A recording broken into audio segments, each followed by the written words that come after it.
الحمد لله رب العالمين والصلاة والسلام على أشرف الأنبياء والمرسلين نحمده ونستعين ونستغفره فإن أصدق الحديث كتاب الله وخير الهدي هدي محمد صلى الله عليه وسلم وشر الأمور محدثاتها وكل محدثة بدعة وكل بدعة ضلالة وكل ضلالة في النار. وقال رب اشرح لي صدري ويسر لي أمري واحلل عقدة من لساني يفقهوا قولي. Alhamdulillah, bersyukur kehadirat Allah Subhanahu wa taala kerana dapat bersama pada malam ini. InsyaAllah pada malam ini kita akan selesaikan perbincangan bab taubat ini, iaitu hadis yang terakhir. Hadis terakhir, hadis yang ke-24.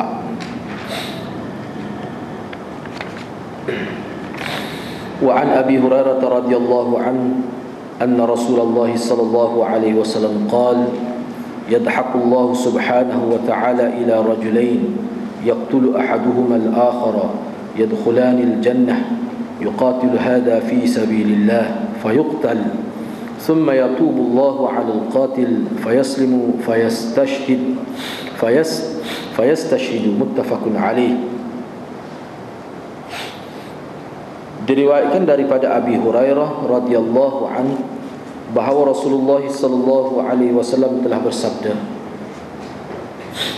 yadhakullah, mana Allah ketawa, Allah subhanahu wa ta'ala ketawa, yang disukalah dalam bahasa Kelantan kita, kepada dua orang yang mana salah seorang telah membunuh yang seorang lagi, namun kedua-duanya masuk syurga.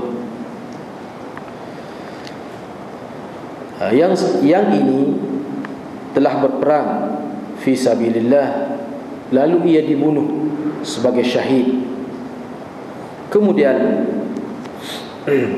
thumma yatubullah 'alal qatil, kemudian Allah subhanahu wa ta'ala menerima taubat yang membunuh itu, lalu ia telah memeluk Islam, di mana ia telah memeluk Islam lalu ia mati syahid dalam peperangan.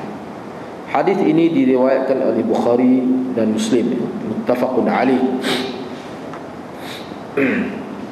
Yang mana sebelum ini hadis yang ke-23, hadis riwayat Ibn Abbas dan Anas bin Malik itu kita jelas dah. Sebelum ini saya telah sebut maksud dia tu. Sebab hadis yang ke-23 tu, iaitu hadis laula anna li ibni adam wadiyan min dhahabin ahabba an yakuna lahu wadiyan wa lan yamla'a fahu illa at-turab wa yatubu Allahu 'ala man taba, muttafaqun alaih. Jadi hadis ni sebenarnya banyak riwayat dia, cuma dia ada beza-beza lah. Dia tak serupa tu, dia ada sedikit perbezaan di kalimah dia tu. Misalnya banyak berbeza pada kalimah walayyam la'afah, ada setengah sebut bat, ada setengah sebut nafs, macam-macam lah riwayat. Sebab tu mengikut Syekh At-Tibi, dia sebut, dia kata sekali-kali manusia itu dia berhenti daripada inginkan kepada dunia apabila mulutnya dipenuhi tanah. Dipenuhi tanah itu. Jadi sebut fah itu mulut itu, apakah maksud mulut secara hakikat? Tidak. Ini untuk gambaran sebagai kematian. Seperti yang saya sebut sebelum ni lah. Ada setengah ulama sebut la yamla afahu ni maksudnya bat, perut, sehingga tanah memenuhi perutnya. Oleh kerana sesuatu yang hendak masuk ke dalam rongga jauh perut ini, dia mesti melalui mulut, maka disebut mulut. Tapi yang dimaksudkan sebenarnya adalah mana perut dan setiap rongga lah. Dia penuh habis. Kalau dalam bahasa Kelantan sehingga somak dah kita kata. Tu. Tapi maksud sini sebenarnya matilah. Jadi yang menghalang manusia inginkan kepada dunia ni adalah kematian. Itu sebut secara apa yang kita kata, nak tahu tabiat manusia. Jadi hak ni perlu sangat kepada seorang yang nak berdakwah. Dia kena tahu fitrah Allah buat ni, manusia mana pun dia akan suka pada dunia, dia nak pada dunia. harta ke, isteri ke, suami ke, semua tu harta lah tu. Dia nak tu, jadi kena tahu tu. Jadi bila kita tahu, barulah kita boleh nak mengurus manusia. Sebab dia ni jenis manusia, jenis makhluk ciptaan Allah yang inginkan kepada dunia. Hak tu Allah nak Nabi nak sebut sini, gitu kedudukan manusia. Kamu kena sedar tu. Sebab tu manusia ni dia sangat bahaya dengan harta ini. Sangat bahaya dengan harta. Jadi kita kena tahulah, biasanya manusia ni terdedah dengan harta ni dalam situasi macam mana. Misalnya kata pemimpin, tu dia terdedah dengan harta. Jadi sama ada kita sebagai rakyat ataupun orang yang hendak menjadi pemimpin itu sendiri, misalnya dia kena sedar awal-awal bahawa kedudukan dia ni sebagai manusia ni Allah ciptakan begitu secara fitrahnya. Secara fitrahnya begitu. Sebab itulah kalau kita tengok manusia nak rasuah pun dengan benda, rasuah dengan benda apa sahaja, sehingga ni orang ni sebut mana tidak ada, mana kalau tak ada benda tak jadi. Kalau tak ada benda tak jadi. Jadi manusia akan guna benda tu kerana dia tahu manusia ni setengah-setengah mana sanggup mati kerana harta. Walaupun kaya dia boleh sanggup mati kerana nak mengejar kekayaan. Jadi benda tu Nabi nak sebutnya hakikat manusia.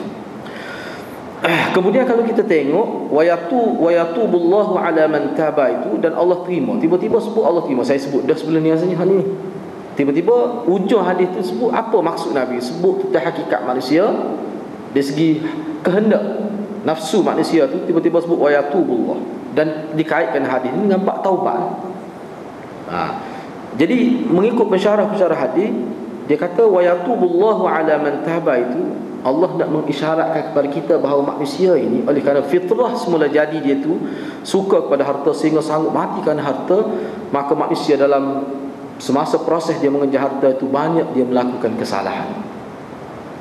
Kesalahan itu setengah-setengah itu besar, sanggup menipu, sanggup membunuh dan sebagainya, sanggup menjatuhkan maruah orang, sanggup memfitnah dan sebagainya. Tetapi sebanyak mana kesalahan kamu pun, kalau kamu bertaubat, Allah tetap terima. Jadi Imam Nawawi macam dia nak bubuh, kalau bahasa Kelantan kita agak buh nyendak lah, akhir bab ni kuku mana kesalahan setahu mana pun, hatta syirik pun kalau bertaubat Allah akan terima. Hatta syirik kalau dia bertaubat Allah tetap akan terima. Wa yatubullah ala man taba ini juga. Ramai juga pensyarah-pensyarah hadis sebut hak ni Allah nak kaitkan begini. Sebanyak mana kamu melakukan kesalahan pun Allah tetap terima. Tu sekadar tu nak ayat. Sebab apa? Sebab di awal hadis ini Nabi sallallahu alaihi wasallam sebut tentang fitrah mana. Fitrah maknanya benda yang tidak dapat dipisahkan daripada manusia. Tu. Mana inginkan harta ini. Cuba kita tengok setengah-setengah ahli sufi, setengah-setengah orang zuhud kan. Dia terpaksa lawan. Dia terpaksa lawan. Kan zuhud ni kan payah. Sebab apa? Sebab nak lawan supaya hati ni tidak terikat dengan harta. Sebab harta tu khasar. Terikat pada harta, nak pada harta, saya pada harta ni asal kejadian manusia. Dan benda tu kalau tidak dijaga, tidak dididik, tidak dibajai dengan agama, dia boleh melampau. Dia boleh naik ke satu peringkat sehingga dia jadi tinggal agama. Jadi nak kawal hal tu payah katlah. Payah. Dan kadang-kadang bagi setengah orang harta ini, tidak ada harta jadi penghalang untuk dia maju dalam hidup dia. Setengah orang pula harta banyak pun jadi penghalang juga. Jadi payah nak urus harta ni sebenarnya. Jadi tak boleh kita kata tidak segala-galanya gagal dari hidup kerana kemiskinan. Ada juga yang gagal dari hidup kerana terlalu kaya, kerana terlalu senang. Jadi di sini Nabi nak ajarnya bahawa jiwa tu sebenarnya perlu dilatih. Perlu dilatih. Sebab sahabat ada mengambil jalan zuhud sehingga memang tak ada harta. Ada sahabat sehingga mengejar harta tetapi dia masuk syurga dengan harta itu. Jadi perkara itu perlu pada satu keseimbangan. Jadi nak tahu waktu memang kena tak dapat tidak kita kena belajar dengan Nabi sallallahu alaihi wasallam. Dan Allah sebagai rahmat Allah, dia kata tak apalah. Aku yang buat sifat tu pada kamu. Kalau kamu tersalah, kamu bertaubatlah kepada aku. Tu hadis insya-Allah. Sebab tu setengah ulama kata hadis ini adalah merupakan hadis memujuk jiwa manusia, memujuk hati manusia. Aku buat, aku terima lah. Mana aku buat sifat kamu tu begitu. Tak apa kamu. Maknanya kita boleh sebut begini. Aku ciptakan kamu, kata Allah. Aku buat kamu sifat begini. Aku tahu dah dia boleh jadi tak molek, tapi banyak yang jadi tak molek. Tetapi tak apa, kamu bertobat. Kalau kamu salah, kamu tak, aku akan terima. Itu maksudnya sebenarnya hadis ini. Jadi di sebalik itu apa pernyataan Allahnya? Rahmatan lil Allah ni Ghafurur Rahim, Maha Pengampun, Maha Pengasihani. Ni. Jadi Allah Maha terima taubat. Itu maksudnya. Dan satu ungkapan yang baik juga disebut oleh ulama, dia kata sebenarnya dengan bertaubat ini, taubat ini merupakan jalan untuk manusia merubah diri dia. Sebab manusia ni kalau dia tidak menjadi wasilah, kalau tidak berlaku taubat pada diri manusia, dia tak akan jadi baik. Jadi salah satu wasilah jalan untuk manusia menjadi baik adalah dengan jalan taubat. Itu saja. Orang kafir pun ada taubat cara dia, walaupun tidak diterima oleh Allah. Sebab dia kata, tapi dia tak menyesal, lepas tu dia tak buat, dia tidak buat ada benda tu sekadar-kadar. Orang kafir pun dia lari pergi ke tempat lain, sebab dia kata kesilapan dia buat ni banyak berkait dengan keadaan setempat. Kalau fitrah manusia dia boleh faham benda tu. Tu. Cuma tidak lengkap lah, sebab dia tidak dibimbing oleh ilmu wahyu, tidak dibimbing oleh hadis Nabi, dia jadi tidak lengkap. Sekadar itu saja. Makna fitrah manusia nak baik itu kira-kiranya ada dah, tapi tak jadi. Gitulah. Jadi kedudukan taubat ni, sebab itulah Imam Ibn Qayyim kata taubat ni sebenarnya dia adalah merupakan sama jadi dengan manusia. Kata Hafiz Ibn Qayyim Al-Jauziyah. Duduk di mana pun dia kata kalau manusia tu nak baik, dia mesti ada taubat. Di awal bermula daripada dia balik, lepas tu dalam perjalanan hidup dia sampai di akhir hidup dia pun, taubat itulah sebenarnya sebagai wasilah jalan untuk manusia jadi baik. Dia sebenarnya sama jadi dengan manusia, kata Ibn Qayyim. Dan orang yang bertaubat, orang yang banyak bertaubat, sebenarnya orang ni dia hati dia tu sebenarnya hati yang tidak mati.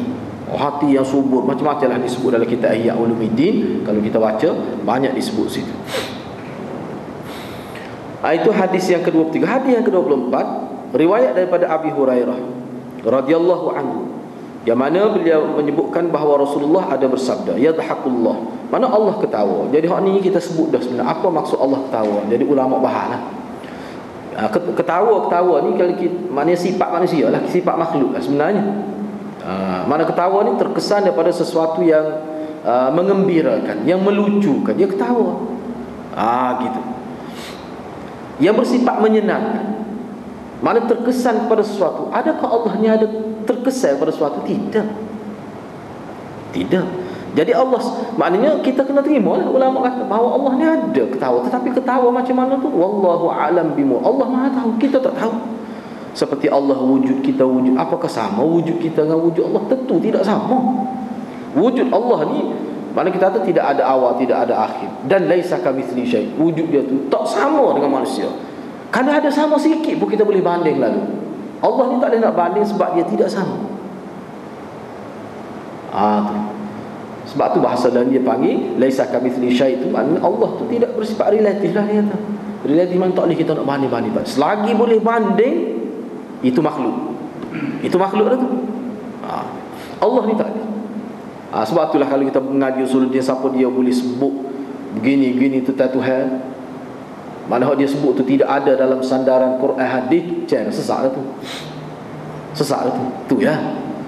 Sepakai ada tempat kita sesak, siapa dia boleh lukis gambar Allah setengah tu tak lukis, dia mimpi jumpa Tuhan. Tu dia. Ada gitu aja sesak. Mimpi jumpa Tuhan. Kau mimpi jumpa Nabi ni ulama bahab kebut lagi. Ada siapa boleh lukis apa tu? Tu berat tu.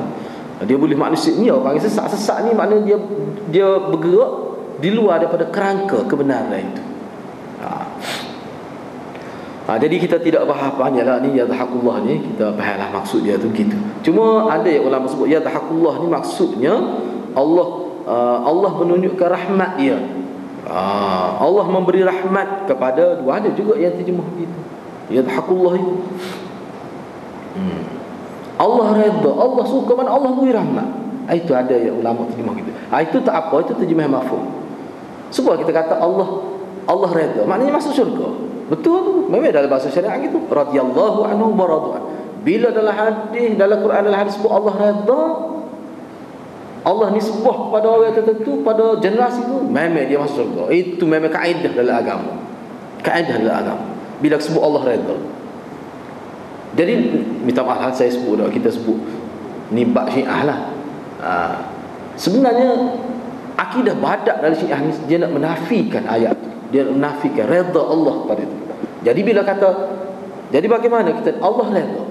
Bila kata Allah redha ni, apakah redha pada itu saja? Nak boleh sebut redha tu, Allah tak tahu akan datang jadi kafir. Dalam akidah kita umat Islam Ahlussunnah, bila kata Allah redha, makna orang itu confirm masuk surga. Sebab kalau kita redha pada orang ni, boleh jadi akan datang kita benci. Itu sifat manusia gitu. Sebab dia nak redha ni, dia berkait dengan ilmu juga sebenarnya. Jadi bagaimana kita nak supaya kira-kiranya tidak tolak ayat tu? Biarlah kita terima lah. Mana Allah ni redha pada para sahabat, dan sahabat redha. Itu pada ketika tu Allah tidak tahu tu, lepas tu sahabat jadi kafir. Tu badak. Dia gigut tu dalam kitab dia. Tu maknanya. Jadi kalau kita duk berdalil kata radhiyallahu anhum wa radu'an, betul lah dia kata, tapi benda tu ternafi dengan akidah badak itu. Jauh dia begitu, dia gigut. Dahsyatnya ni. Betul lah seperti Maulana Asri kata, Syiah ni kena ingat ajaran dia kalau juga mesti dia ada nak tolak sesuatu. Dia tidak saja-saja. Dia sebut badak. Kita yang rasa badak ni semata-mata nak ayat kata Allah Subhanahu Wa Taala ni, maknanya ada berlaku tersalah. Mula-mula Allah tahu, kemudian Allah tidak tahu. Memang begitu maksudnya. Tetapi maksud dia di sebalik tu, dia pergi jauh tu. Dia nak tolak beberapa nas dalam agama kita, khususnya dalam Allah puji sahabat. Kutu dia pergi. Antaranya tu paruk tu, sebab tu kalau bahabat badak tu padan tu nak jadi tidak Islam tu. Jelas sangat. Jadi ini disebut dalam riwayat Abi Hurairah, kisah dua orang. Kalau kita tengok dalam Hurairah itu, maknanya dua orang ni asalnya salah seorangnya Islam, salah seorangnya tidak Islam. Jadi berlaku peperangan antara orang kafir dengan orang Islam. Jadi orang Islam tu dia mati syahid lah dia, sebab dia mati dalam peperangan fi sabilillah li'ila'i kalimatillah. Tetapi orang kafir hok bunuh dia tu, dia tak mati. Tapi selepas tu dia bertaubat dan dia masuk Islam. Allah terima taubat dia dan dia perang fi sabilillah, maka dia mati syahid. Itu maksud Allah nak ayat rahmat dia. Allah beri peluang. Benar ni dia memang kalau dalam bab sahabat cukup banyak contoh kita boleh sebut.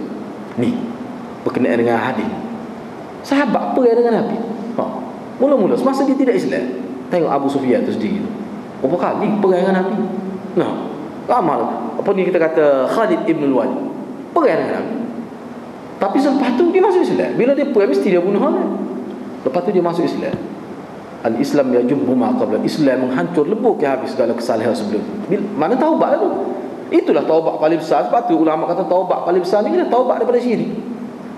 Taubat daripada tidak Islam masuk Islam. Kembali kepada asal fitrah. Islam ni makna fitrah. Sebab kamu ni asalnya fitrah suci. Mula-mula lahir tidak kafir kita ni. Fitrah. Jadi itulah taubat yang paling besar. Jadi masuk Islam. Mana Allah SWT boleh maaf. Dah lah kafir, bunuh orang Islam pula. Mana bunuh orang Islam, lawan Allah lah hakikatnya, lawan agama Allah. Tapi oleh kerana dia bertaubat, lepas tu Allah terima taubat dia, dia masuk Islam, dia perang mati, masuk syurga dia. Ini ayatnya. Hadis ni sebagai penyudah kepada bab taubat ini. Hadis ni menjadi bukti bahawa mana orang kafir itu bila dia bertaubat, walaupun dia bunuh orang Islam selama mana, tetap dia mana masuk surga kalau sekiranya dia mati syahid lah selepas pada itu. Ni dalil ulama semua.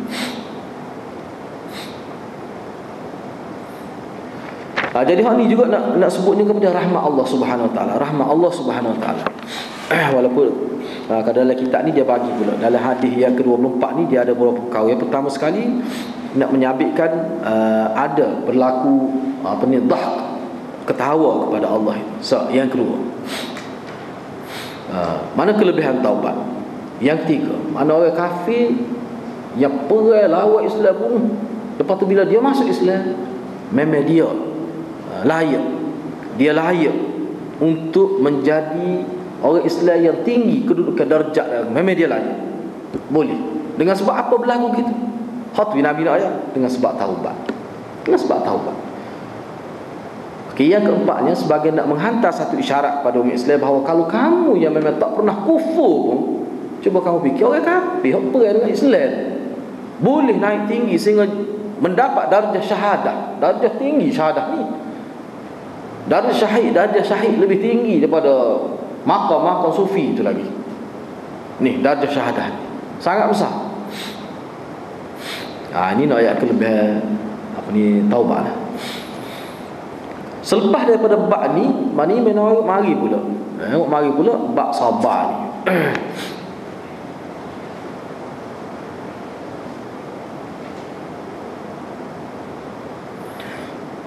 Ada juga ulama sebut hadis yang terakhir tadi, hadis ni dia termasuk dalam hadis targhib.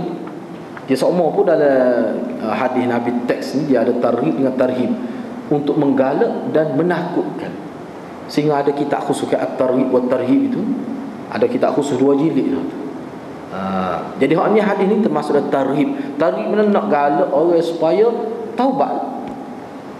Nak galak manusia ini, khususnya orang Islam, supaya bila dia buat salah, biar dia berasa nak bertaubat. Kerana dengan sebab taubat dia tu hilang kesalahan dia.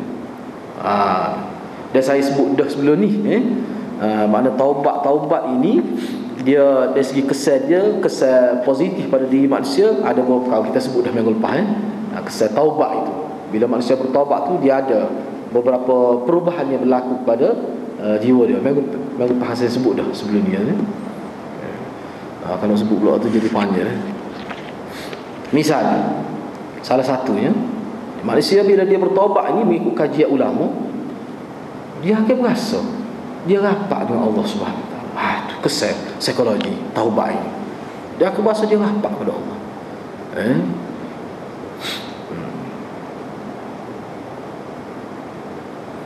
Yang kedua, dia akan jadi rasa takut kepada maksiat ini. Itu antara kesan. Itu taubat nasuhah lah tu. Dia akan jadi takut. Yang ketiga, bila dia bertaubat, dia akan berasa dia ni bersih. Tak ada dah dia berasa dia cuma berasa dia tak layak. Setengah orang itu nak berdoa pun jadi tidak bersemangat. Apa? Sebab dia berasa dia kotor. Dengan bertaubat, faham molek, keadaan bertaubat dia jadi hilang. Dia jauh panggil jadi ada keyakinan diri. Tu dia. Itu antara kelebihan dia. Kelebihan taubat. Itu dari segi psikologi. Sebab tu Yusuf Qaradawi dalam kitab Ilmu Nafs, dia tulis antara semua tu, manusia ni dia nak, kadang-kadang dia nak boleh menghargai diri dia bila dia yakin dia ni tidak buat dosa. Bila dia yakin bahawa dia yakin bahawa dia ni banyak buat baik daripada buat jahat, manusia dia akan menghargai diri dia. Itu dari segi psikologi Islam. Taubat ni dia ada tu. Lepas tu antara lain laginya, hati dia jadi tenang. Jadi tenang. Sebab itulah hadirat kalau kita tengok sahabat bila dia bertaubat, dia waktu dia harta semuanya mana, apa hati dia tenang. Makna dengan taubat ni kita macam kita merenggahkan ikat hati kita dengan dunia ini. Sebab itulah kalau kita tengok apa sahabat ni kalau bertaubat agak mesti dia waktu dia harta selalu. Kenapa? Kerana dia nak isyarat bahawa manusia ni banyak punah kerana harta. Besar. Yang kedua, jiwa manusia ni bila dia bertaubat kepada Allah, tiba-tiba dia lepaskan sebahagian harta dia dalam bentuk sedekah dan sebagainya. Harta tu dia nak memperkemaskan kebergantungnya dia dengan Allah Subhanahu Wa Taala. Itu falsafah dia. Memang kalau kita perhati tengok, memang kemah faham oleh sahabat ni. Dia faham oleh ajaran Nabi. Ada akan tengok, kalau kita tengok kita sahabat bila buat salah mesti dia ada derma. Tengok Ka'ab bin Malik, tanah habis tinggal sekeping tanah. Ka'ab bin Malik, dia kata dengan dia sedekah, dia akan ingat sampai mati dosa dia buat ni. Dia tak akan buat dosa. Tengok kesal taubat. Jadi begitulah hadiah-hadiah kita kalau kita salah apa sajalah. Terahlah biar ada pengalaman sekali buat salah. Misalnya kita tersalah dengan isteri kita, payah ni tak kata kat orang dah kita kecek kasar dengan isteri ni. Cuba pergi suka ada kesal. Ada, cuba buat. Kecek kelik, kecek kasar kami. Duduk luar masuk rumah bakin lah. Lepas tu klik terus dekat. Ingat tu salah aku buat bini lagu ni. Cuba lepas lah tahu boleh 1000. Kau masjid kan hati. Kesal dia ada. Dia ada tu, amal lah kalau kita tengok dalam kitab ulama memang ada kesal. Hak tu walaupun tidak syarat tu taubat tu kena sedekah tak syarat. Tetapi kesal pada tu, dia ingat. Dia mendidik jiwa. Jadi Islam ni gitu. Jadi daripada situlah kita kena faham. Jadi saya sebut tu apa? Sebab nak kait dengan hadis yang ke-23 tu lah. Jiwa manusia ni memang dia suka kepada harta. Nak sama kalau ada satu hadis satu lembah harta, nak dua lembah. Maknanya keterikatan hati manusia dengan harta ni memang luar biasa. Jadi bila dia bertaubat, di sini Nabi nak ayatnya terikat. Siapa terikat tu dia mengganggu hubungan kita dengan Allah Subhanahu Wa Taala. Jadi bila kita sedekah, kerana bila kita bertaubat kerana kesalahan, cuba buat dalam bentuk praktikal. Bagaimana kita nak membuat punca kita buat maksiat dan kita nak ikat kita dengan Allah dengan sekuat-kuatnya. Lepas ni kita bab sabar ni berkait dengan taubat juga. Tu. Jadi gitulah sebenarnya. Kemudian dalam bab yang ketiga ni babus sabri, bab sabar ni. Jadi bab sabar ni dalam kitab ni pun dia ada sebut kenapa Imam Nawawi selepas ikhlas bab taubat. Selepas tu bab sabar pula sebab nak taubat ni dia kata nak bertaubat ni pertama sekali benda tu seperti yang kita sebut bincang panjang dia mesti melalui beberapa proses. Yang pertama proses tahu bahawa perbuatan itu salah. Proses kedua dia menyesal di atas kesalahan dia, bahawa dia tahu tadi dia menyesal. Sebab manusia ni bila kata tahu, ada yang tidak menyesal. Dia tahu benda tu salah tapi dia tak menyesal, buat pun tak ada bahasa apa, tapi dia tahu salah. Sebab tu kadang-kadang dia tahu yang anak dia buat. Misalnya dia isap rokok misalnya tu. Dia tahu salah. Sebab tu kalau anak dia buat marah. No. Lepas tu kalau dia nak sokok dia pergi bawah pokok, dia tak isap tu kerana sebab dia dengar dah doktor kata, "Nak kalau kamu hembus ni kena anak kamu isap gini penyakit." Mengikut doktornya mana anak yang isap hembusan kita asap rokok tu lebih bahaya daripada pok dia isap rokok tu sendiri. Sebab dia keluar tu lebih bahaya lagi. Apa Yusuf Qaradawi sebut dalam artikel dia terakhir. Dia Yusuf Qaradawi ni 3 risalah dia buat bab rokok ni. Hak terakhir tu memang kemahlah. Hak terakhir dia sebut tu hasil daripada kajian dia kontak mana ulama-ulama seluruh dunia. Dia kontak pula doktor tu nak tahu rokok hak terkini ni apa bahan-bahan dia. Dia kesan dia sejauh mana kesan dia kepada tubuh badan manusia. Jadi dia sebut, dia kata bila manusia isap rokok dan dia lepas ke asap rokok tu dan diseduk oleh orang lain, dia berdosa lebih daripada 2 kali ganda. Dosa untuk diri dia sendiri, dosa sebab dia memudaratkan orang lain, lepas tu dosa kerana dia membazir, dosa kerana dia menyebabkan jiwa dia jadi hamba kepada rokok. Sebab manusia rokok dia ketagih. Banyak doktor suka tahu bahas. Lepas tu pergi lagi dia jadi menjatuhkan maruah, dijatuh maruah. Sebab lebih-lebih kalau orang agama bertaita ustaz, misalnya khusus agama ni seakan memang jatuh maruah, memang jatuh maruah. Memang jatuh maruah.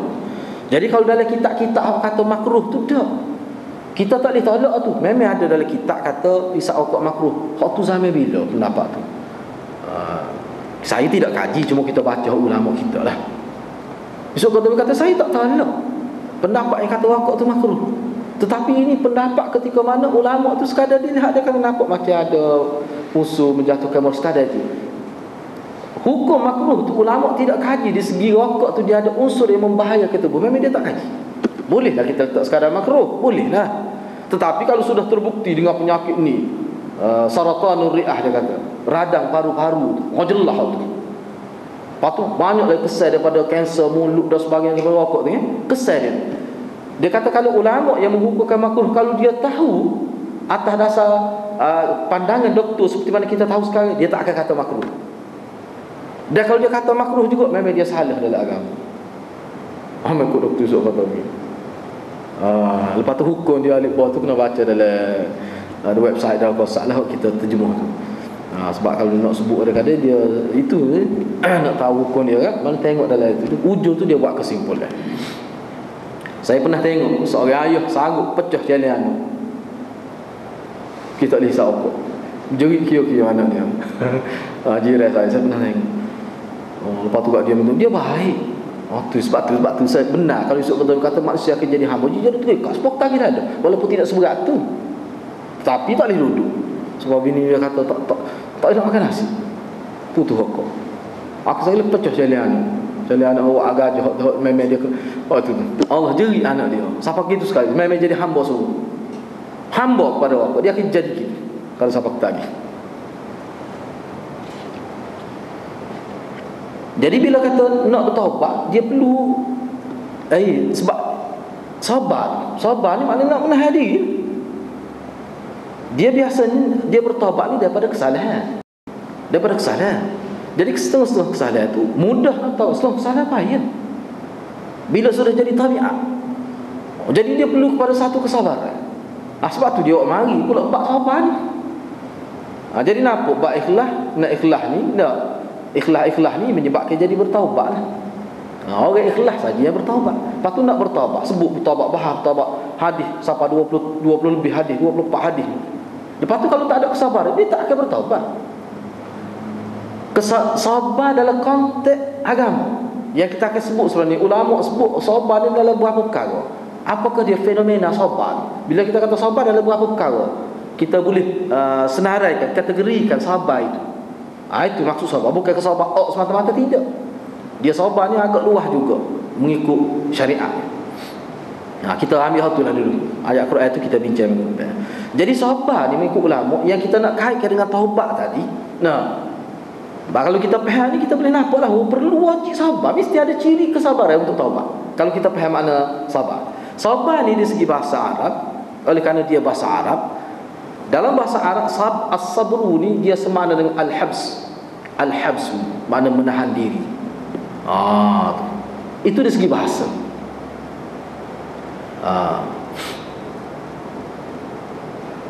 Dari segi syariat, maksud istilah sabar dalam syariat kita dengan erti seseorang itu menahan diri dia di atas 3 perkara, dalam 3 keadaan.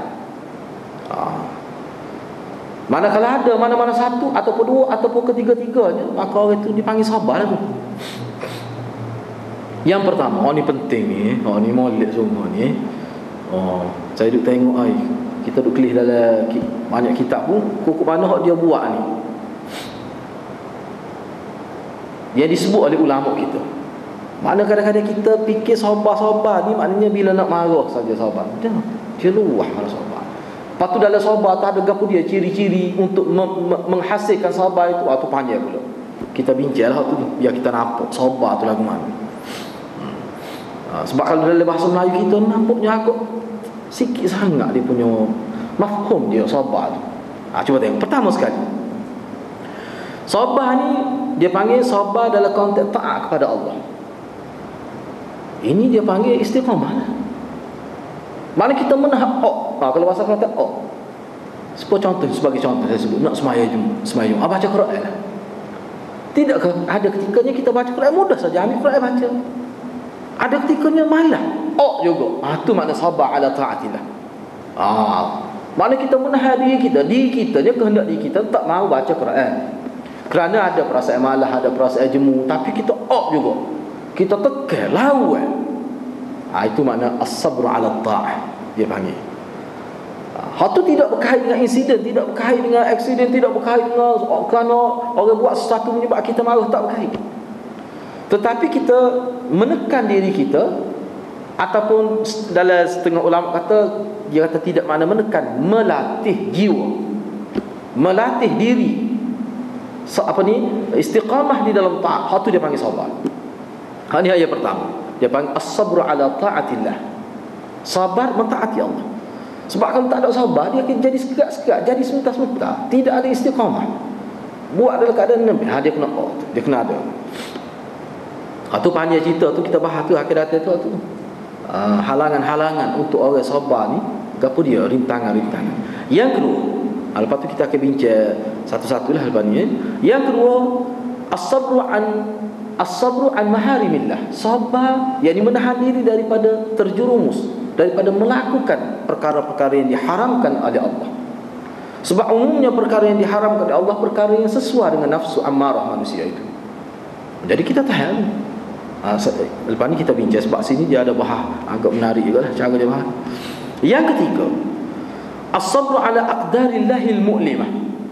Sabar menghadapi ketentuan Allah yang menyakitkan kita. Ini dah bentuk bala. dalam bentuk sesuatu yang bersifat bala, bencana, malapetaka dan sebagainya. Cuba hidup. Yang perkara itu bersifat muklimah, menyakitkan. Tak ada duit, sakit, ataupun isteri bermasalah, anak bermasalah, masyarakat bermasalah, tu email bermasalah, sakit kepala juga anak mungkin. Banyak perkara. Benda tu muklimah lah aku tu. Anak mungkin bermasalah, sakit kepala, tu email. Jadi banyak sangat benda muklimah ini. Sebab itulah Ibnu Qayyim kata, masalah taubat, masalah sebab dia berkait. Masalah taubat ke apa ni, dia memang ada sombong dengan manusia. Cuma sikit banyak. Kadang-kadang kita tak faham, kita tak nampak. Bagi orang yang faham, jadi kita memahami benda ni kesannya sangat positif. Kita faham benda ni, hadirat, dia menyebabkan kita ni betul menilai manusia.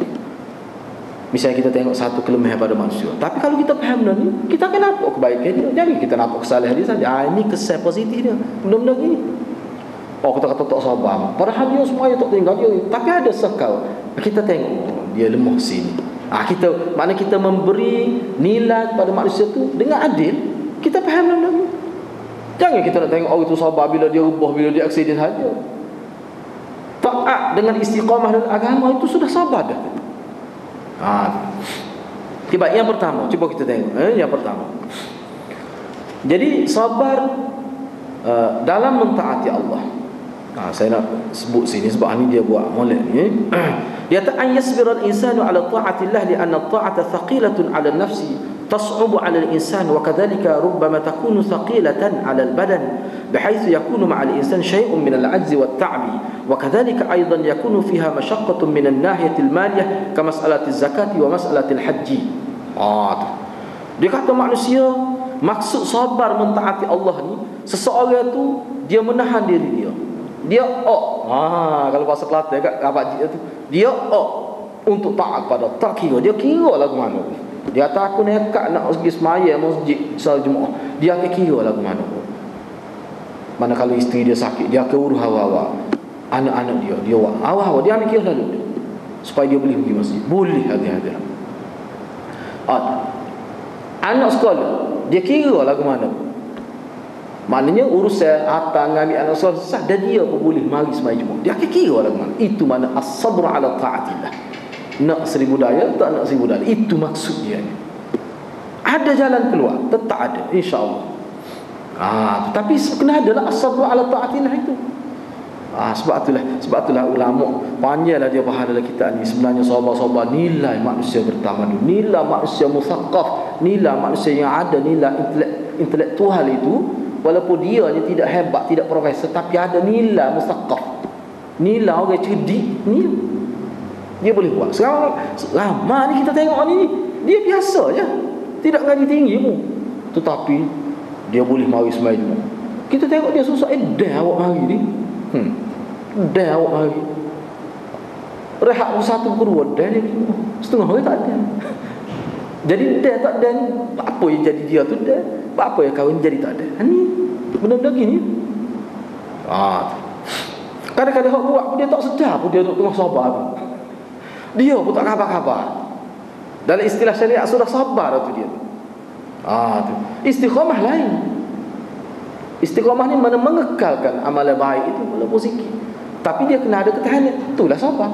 Sebab tu dia berkait. Sebab tu Imam Ghazali kata benda baik ni memang dia berkait. Sebab tu benda baik ni kalau ada sikit, kuranglah darjat. Tapi benda baik ni kalau ada banyak, dia naik darjat orang tu. Gitu. Cuma hak dia katakan syirik tu, orang yang mati dalam keadaan syirik tu, kenapa dia masuk syurga? Sebab dia tak ada kebaikan rasa. Dah kebaikan dia tu jadi hapus dengan syirik, tak ada baik. Tu sebenarnya sebab dia masuk neraka. Nak kira tak boleh. Sebab apa? Kunci dia tu, kata kunci tauhid tu tak ada. Tu sebenarnya. Sebab itulah ulama bahas hadis tadi. Saya tengok ada ulama bahas hadis 24 tadi sebenarnya dia bahas ini hadis ke-24 ni.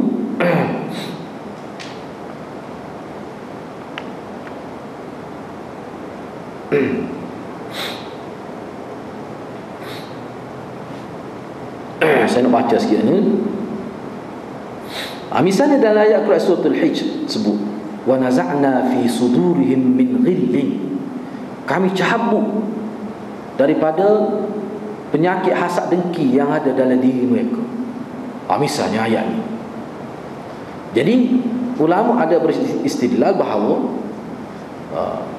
manusia ini salah satu sebab dengan cara taubat itu, dan dia daripada tak baik khusus jadi daripada kafir jadi Islam, dan dia layak untuk masuk surga, Allah buat ni penyakit-penyakit ni. Misalnya dalam ayat ni khusus penyakit hasad dengki, manusia boleh sampai peringkat membunuh. Jadi bila seorang itu bertaubat daripada penyakit hasad dengki, kira-kiranya Allah SWT hilangkan penyakit itu, baru dia layak. Sebab dia penyakit lain tak ada setengah orang, penyakit fitnah, penyakit mengumpat. Begitu juga benda baik. Jadi mana bila buah tu dia akan mari benda kebaikan. Ini dalam rangka kita kata persiapan manusia Allah buat untuk dia masuk syurga. Sebab itulah seseorang itu bila banyak dosa dia masuk neraka dulu. Apa nak buat tu? Dia kena buat nak masuk syurga ni, dia kena ada syarat dia. Tak boleh penuh dengan daki tepek gitu. Dengan ada dosa tak ni. Jadi mana kita nak? Apakah kita nak dosa kita dihilangkan dengan neraka dulu, ataupun dosa kita hilangkan dengan taubat menyebabkan kita layak masuk syurga? Tu sebenarnya kita nak mana pilih. Selagi kamu ada tauhid, kamu tetap masuk syurga. Tetapi apakah kamu nak kamu masuk neraka dulu sehingga Allah SWT buat daki-daki dosa tu, bila tak ada tu baru layak masuk syurga? Kamu nak tu ke? Ataupun kamu nak supaya kamu bertaubat di hari dunia ini, bertaubat di hari dunia ini, buat selalu dosa-dosa tu menyebabkan kamu layak masuk surga. Sebab itulah hadirat saya sedih lah kalau nak mengaji tarik kata ni lah kitab ni. Kok Imam Nawawi buat ni. Imam Nawawi ni saya sebut dah minggu lepas, makan sekali ya sehari. Sekali sehari makan, sekali minum, kata Ibn Attar, anak murid dia. Apa dia dah hayat dia ni? Dia hayat kita sebutlah, kita nak buat apa tak ni. Tapi kena usaha lah. Kalau boleh buat, memang hebat. Saya malas sebut, ada kita buat dekat-dekat kat arah tu, kita malas sebut takut dah akak tinggi doa. Ada. Lah ni pun ada. Dan kita kuasa puas hati kalau kita mengaji dengan dia. Saya baca sejarah dia, panjang jugalah. Dia pun sebut, dia kata dia bila dia mengaji sampai satu peringkat dia jadi taksir pada dunia. Taksir nikah. Padahal dalam kitab dia Imam Nawawi ni kalau buat nikah dia bahas kan. Orang nikah pun tak faham. Apa tu? Sebab dia lazat dengan ilmu. Lazat dengan ilmu. Nak boleh lagu ni hadirat. Tapi ramai ulama sebab Imam Suyuti lagu tu juga, Imam Syafi'i lagu tu juga, tapi Imam Nawawi lagu tu makan sekali sehari. Sekali sehari dia makan. Dia ada rahsia dia. Saya baca dalam kitab lain ada ulama buat komentar, apa orang sebab dia boleh buat gitu? Sebab dia tak kerja, dia duduk. Jadi orang, iyalah kalau kita kata orang duduk kerja, kita kata kerja buruh, nak makan wah tamang guys, contoh orang duduk hati-hati lah. Tapi dia ni tak gimana dia tubik semaya Jumaat, lepas tu dia duduk kitab duduk baca, dia gunakan. Dia jadi perut dia ni, dia kata kalau dia makan wah tamang, pada sebab dia tidak buat tubik tenaga banyak. Tapi kalau orang duduk cedung hati nak pergi makan wah tamang, seguning rasa. Tak agak mai 3 butir wah tamang. Padahal dia kerja lagu tu. Sebab tu orang kerja kuat, kalau dia makan banyak pun baru maintain baru tu. Tapi kita ni tidur bangun makan 3-4 kali sehari. Memang berat sungguh kita lagu. Patut ulama ni pun pelik. Dia kata bila kita duduk baca duduk apa, kita makan sikit, kita tak perlu piti banyak. Ni yang jadi kita perlu baju sebab kita pakai tu parut dah pergi situ. Kan perlu 3 kali sehari tukar baju. Memang kita perlu kos banyak tak kali kita. Jadi dia duduk ini kan ada pakai sakut. Ulama-ulama kita baca pakai tak pakai baju sakut gitu ya. Tak perlu baju sebab tu dua lah ada. Jadi tujuan apa? Jadi kos tu tak besar. Seperti Syahnung misalnya. Syahnung ni berat lagi. Dia makan roti dengan cincai. Sebab dia tanya malam mikir bab piti dia nak baca. Lepas tu dia pun tidak perlu pada duit banyak sangat. Jadi bila dia nak kecek bahu dia pakai sebut, dia tak terikat dengan siapa. Ni kalau makan gaji kan payah. Abah kata ingat sikit. Kecek tu jangan terai sangat. Enggak boh kata kita usih lalu. Baru takut tak boleh naik pakar. Dia tukar risau tidak lepas kita. Macam-macam apa-apa terikat. Jadi ulama dia tak sih gitu. Dia tak terikat tu. Jadi bila dia kaca tubik betul dengan sepenuh hati. Apa ayah kat lah awak. Sebab itulah ulama kata, ulama dulu dia hebat sebab dia tidak ada majikan. Dia ada rakyat yang menyokong dia. Dia tak ada majikan. Majikan dia Allah. Ni kalau nak kaca teringat kau boh, teringat kau tu, teringat kau ni. Payah dalam agama lah tu. Tu. Jadi gitu ya. Jadi kalau sebab tu kitab ni sebenarnya kalau kita itu cuba hayati molek dia boleh merubah hidup manusia tu, hadis Nabi. Gitu. Jadi taat kepada Allah ini memang benda yang kadang-kadang berat ke atas manusia tu, kadang-kadang berat. Kadang-kadang tu tidak berat belah mana, sederhana saja. Kadang-kadang tu supaya sahabat Nabi kita hak perempuan zina kan, imra'ah ghamidiyah itu daripada pokok Juhainah itu disebut dalam hadis. Siapa mati? Dia kata saya telah berzina, haddi alayya. Saya telah berzina ni, mengandung. Jatuhkan hukum hudud ke atas saya. Dia tahu dah muka dia tu kiam zina muhsan. Memang dia akan kena hukum rejam sampai mati. Dia tak kira. Sebab dia naknya bertemu Allah dia tak ada bersih. Itu sahabat. Itu sahabat pekat tinggi.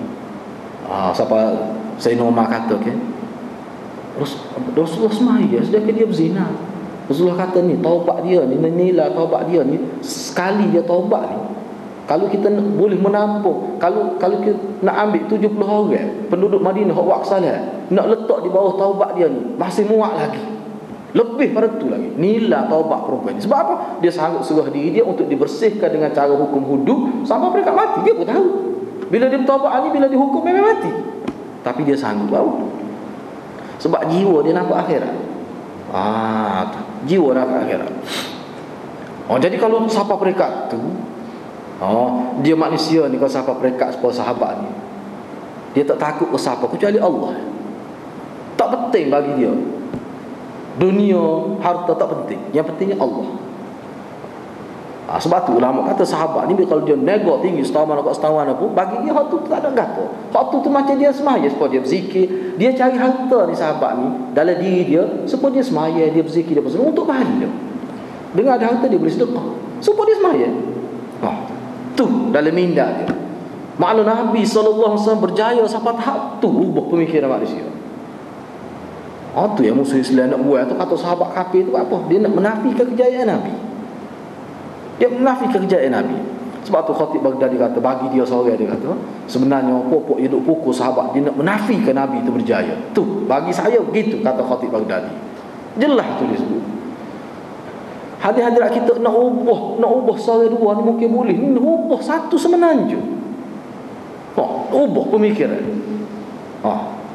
Salah tu.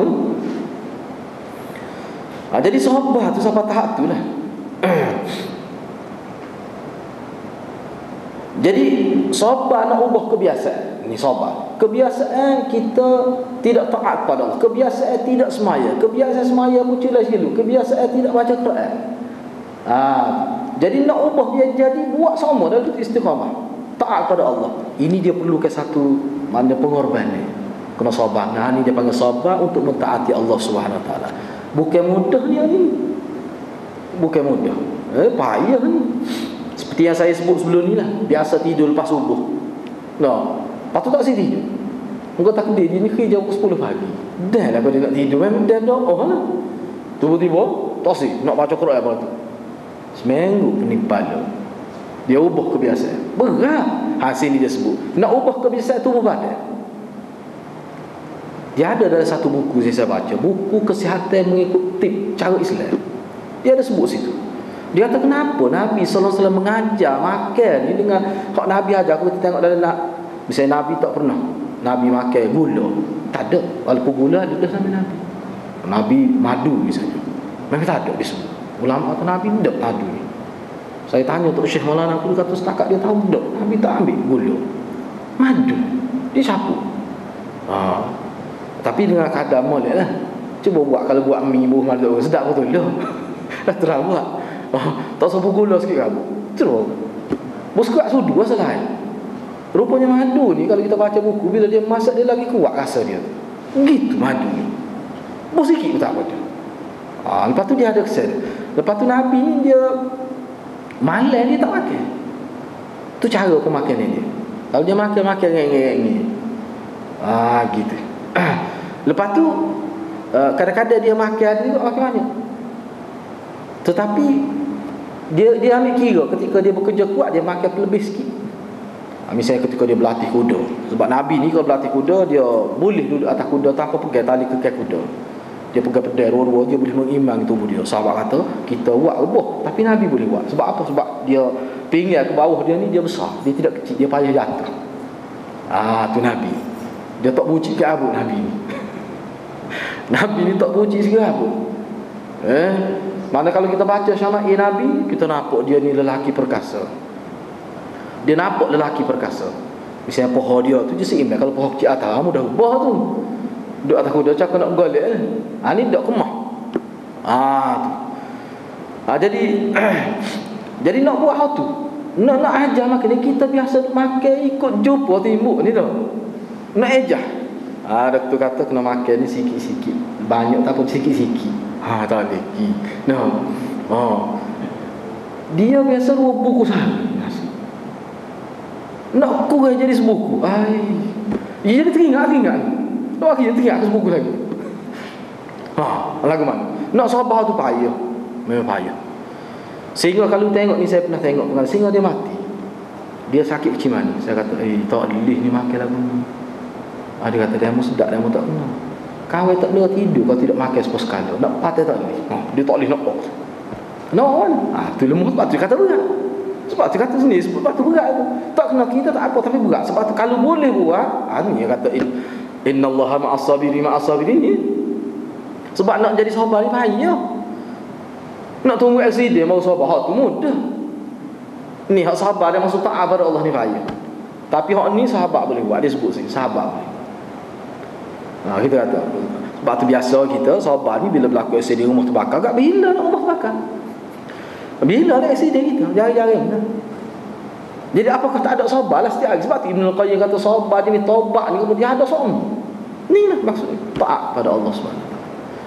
Selama mana manusia bila sakit saja tak semayang lagi. Lama. Lagi Mekah tak semayang. Tak apa tu payah ni pakai kain. Payah nak ambil semayang kau payah. Nak pecah-pecah kasut rela. Ni main tinggi main Mekah. Ada je ni lagu tu. Nak nikah. Nak muka ni mereka habis pakai tak semayang. Payah buat tu kocak dia tu.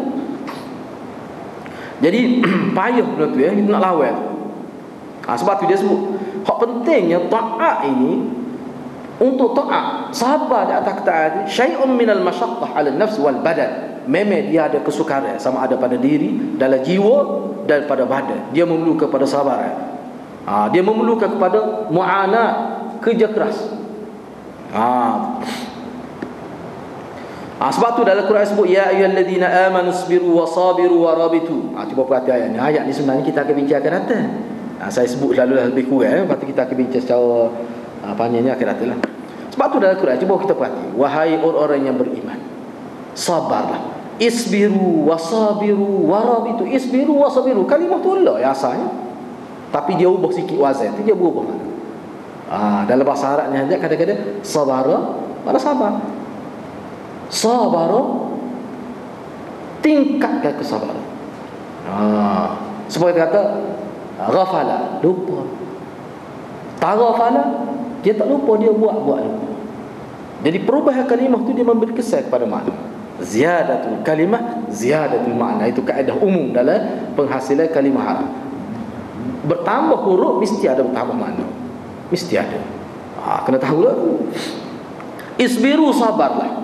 Wasabiru, tingkatkan kesabaran. Warabitu, perkemaskan tahap kebaikan yang kami buat. Maknanya sini maknanya dasar pada ayat ni antara tafsirannya ibadat ni mesti ada anjakan. Mesti ada. Kalau tidak ada anjakan, mana ibadat itu sebenarnya terlalu rendah kualitinya. Mesti ada anjakan. Itu memang ulama sebut. Bahkan ada ulama sebut bahawa ibadat yang ada anjakan ke arah lebih baik, itu tanda ibadat yang diterima oleh Allah Subhanahu Wa Taala. Kalau ibadat tu tak berubah, itu dia panggil adat mengikut ulama. Dia menjadi adab. Dia menjadi adab.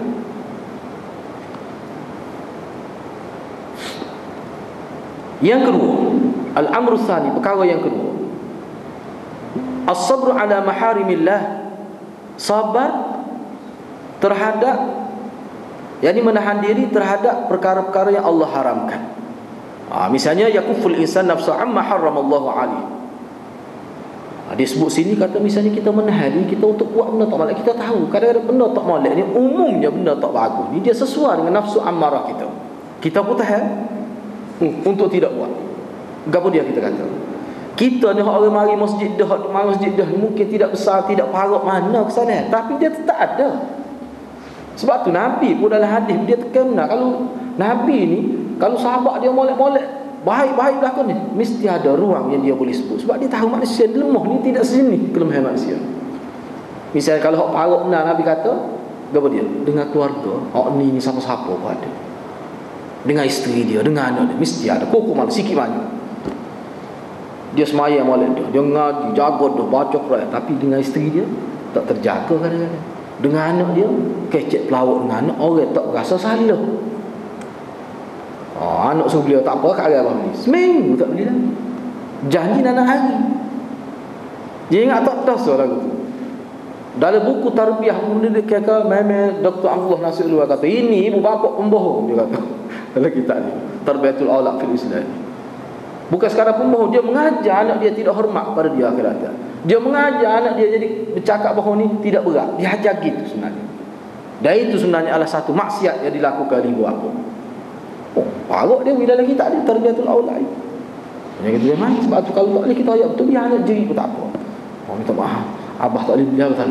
Anak jeri nak pun tak apa, biar nak wala. Dah kita tak faham. Jangan dia kata apa abah, kita punya harapan yang palsu pada anak tadi. Benda-benda gitu jangan terpemain. Jangan terpemain. Nabi tak wui lagu tu.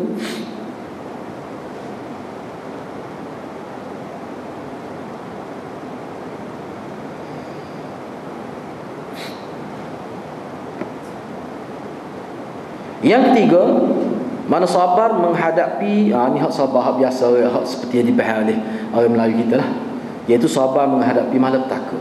Apa saja benda yang menyakitkan, ni hak biasa lah. Jadi kena ingatlah maknanya. Jadi innallaha ma'as sabirin itu, mana sabar tu dalam konteks tadi kena huram molek lah. Innallaha ma'as sabirin, sesungguhnya Allah bersama orang sabar. Sabar dalam konteks tadi, bukan sabar dalam konteks yang tiga tadi saja, tidak.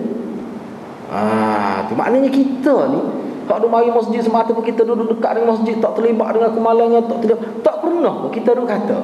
Kan ramai orang kata orang hamba ni tak pernah, alhamdulillah setakat ni tak pernah orang tipu. Isteri pun baik-baik berlaku, anak isteri pun baik-baik berlaku. Ramai lah tu maknanya tu. Anak pun baik. Tak ada, dia pun puasa Senin. Jangan ni dia kena faham, dia ada lagi benda lain dia kena sabar. Maknanya dia kata, ada saya pernah jumpa. Dia kata payuh kita nak sabar. Tak ada jumpa kan benda-benda lagu tu. Dia ingat sabar ni bila berlaku malapetaka, sakit ke, kena tipu kat orang ke, kereta kena, dia ingat gitu. Ni silap lah. Dia kena faham sabar ni ada 3 kategori tadi. Mengikut syariat. Mengikut syariat.